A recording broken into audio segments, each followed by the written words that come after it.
Sir, ngayong adlaw itabo sa itong mga terminal karon sir, grounded. May mo siya single piece sir, isar kabog kagana ni nga linya sa heater. Ano sir, basa mo kayo ni.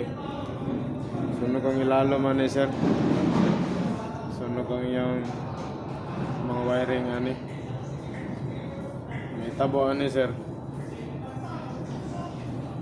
Ato ni rewiring utrong yang concern yang sa kanilang connection. Tanaw na to dito sa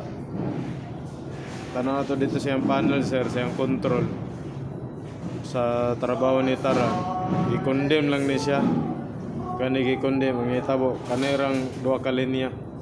Sumuni na itabo sa atong heater sir nga kulang supply niya sa atong heater. Dili na ako ni makuan sir, kundi na to ni rewiring kay lisan man nato ning tulo na sir. Nagdikit naman siya sa ibabaw.